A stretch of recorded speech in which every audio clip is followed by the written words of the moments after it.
Assalomu alaykum kitobsevar kitobxonlar. Qorasuv shahar axborot kutubxona markazi taqdim etadi. Kitob ma'naviyat chirog'i loyihasi doirasida taniqli adabiyotshunos olim adib Ibrohim G'ofurovning Mehr quyosh kitobini keng kitobxon ommasiga tavsiya qilaman. Har bir chinakam asar adibning qalbini qaqshatgan og'riqdir.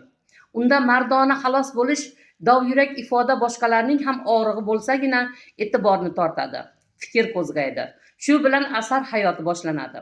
Nazm ham, nasr ham ko'pincha jiddiylikni, liriklikni sevadi.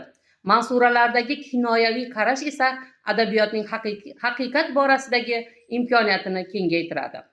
Ibrohim G'ofurov dunyo adabiyotini jiddiy mutolaa qilib, G'arb va Sharqni o'nlab durdona asarlarini tarjima qilishga muvaffaq bo'lgan Sharq kishisi, musulmon madaniyatining keng qarashli vakili sifatida ilg'or G'arb nasri va mumtoz Sharq she'riyatidan bahramandlikda erkin bir shakl, botinida kechgan tuyg'u va fikrlarini, shakllangan g'oyalarini bir to'siqsiz tarzda ifodalash martabasiga yetadi. Muallif mansuralari, hikoyalari, safar yo'l kundaliklarining tobora ichiga, ruhiga kirib borgan o'quvchi ham bu holatga o'xshamagan tasvir, turfa fikr hislarining rangin tovlanishi bilan ham uchrashib boraveradi. Ushbu kitobni keng kitobxon ommasiga tavsiya qilaman.